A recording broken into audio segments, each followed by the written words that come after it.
Selamat pagi, Mbak. Saya lihat Mbak di sini sendirian. Saya boleh duduk di sini? Boleh. Permisi ya, Mbak. Mbak, perkenalkan saya perawat Ida yang bertugas pada pagi hari ini. Nah, kalau boleh tahu Mbak namanya siapa? Indah. Mbak Indah ya. Mbak Indah sukanya dipanggil siapa? Indah. Mbak Indah saja. Nah, bagaimana perasaan Mbak Indah hari ini? Saya lihat kok Mbak Indah dari tadi sendirian saja. Biasa aja. Biasa aja. Saya lihat dari tadi Mbak Indah memegang tangan, boleh saya lihat? Tidak apa-apa Mbak, nanti kalau misal Mbak Indah sakit, saya bisa membantu untuk merawatnya. Boleh saya lihat terlebih dahulu? Permisi ya Mbak. Boleh tahu ini sakitnya kenapa Mbak Indah? Tidak tahu, nanti aja. No, nggak boleh bilang begitu Mbak Indah. Mbak Indah kalau ada apa-apa atau pikiran apa-apa bisa cerita ke saya. Semisal Mbak Indah mempunyai pikiran-pikiran untuk menyakiti diri sendiri Mbak Indah atau perasaannya tidak enak, Mbak Indah bisa bercerita kepada saya. Nah Mbak Indah, tujuan saya di sini itu untuk menemani Mbak Indah untuk berbincang-bincang mengenai perasaan atau pikiran yang mengajar di Mbak Indah. Nah nanti Mbak Indah bisa cerita apapun ke saya. Saya bisa menjaga apapun cerita dari Mbak Indah. Nah, Mbak Indah percayakan saja kepada saya. Untuk tindakan ini nanti kurang lebih 20 menit saja Mbak Indah, cuma sebentar. Apakah Mbak Indah bersedia? Nah Mbak Indah, kalau boleh tahu akhir-akhir ini pikiran apa yang sering muncul di Mbak Indah? Kalau kayak sumpah banget. Mbak Indah merasa sumpah ketika terjadi masalah. Terus apa ada lagi? Mati aja. Berarti Mbak Indah ketika ada masalah Mbak Indah merasa putus asa. Mbak Indah kayak tidak ada yang dapat menolong Mbak Indah, begitu ya Mbak Indah.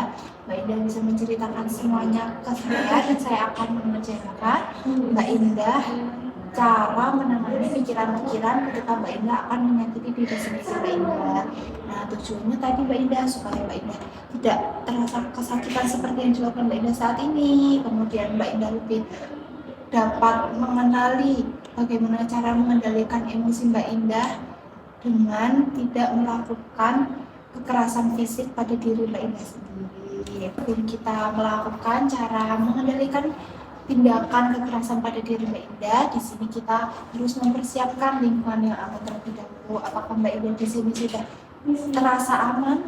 Sudah.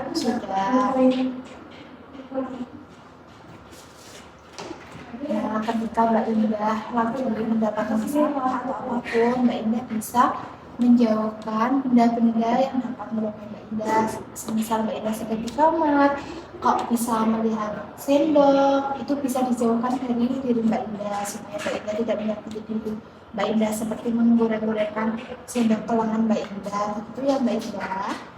Nah Mbak Indah, saya mau bertanya terlebih dahulu, ketika Mbak Indah mendapat masalah nih, apakah ada suara-suara yang muncul Mbak Indah seperti saya harus menyakiti diri saya?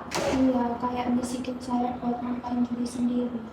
Baik Mbak Indah, selain itu Mbak Indah harus menjauhkan benda-benda yang tajam dari diri Mbak Indah, saya mau mengajarkan bagaimana Mbak Indah menolak suara itu datang dari pikiran Mbak Indah supaya Mbak Indah tidak melukai diri sendiri ya Mbak Indah, yaitu dengan cara Mbak Indah bisa bilang pada diri sendiri Mbak Indah atau bisa menutup telinga Mbak Indah bilang jauhi saya tidak mau mendengar.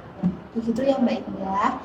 Jadi Mbak Indah bisa mencari tempat yang aman, tenang menurut Mbak Indah dan terjauh dari benda-benda yang tajam, dan Mbak Indah bisa berteriak jauhi saya, jangan lukai saya. Begitu ya Mbak Indah. Apakah Mbak Indah sudah paham?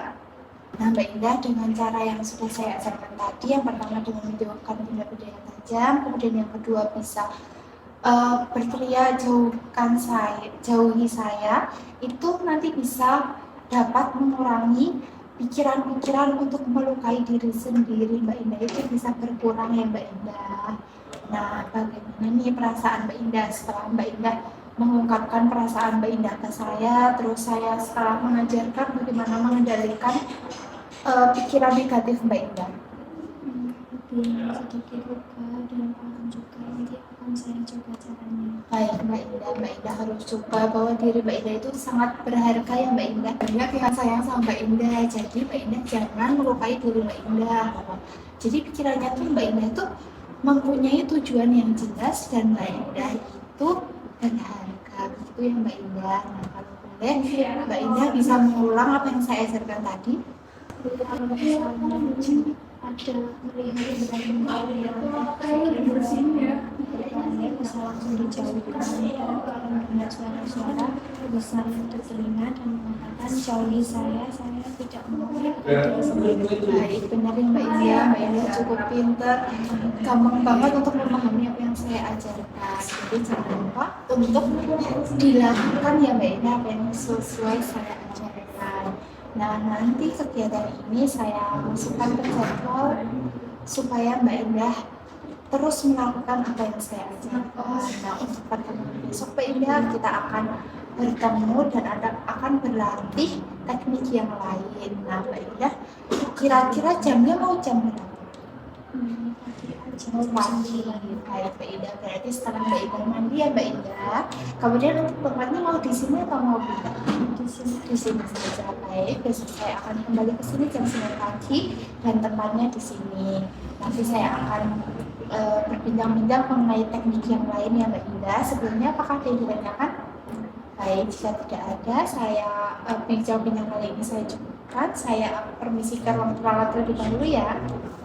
Mari. Iya, terima kasih.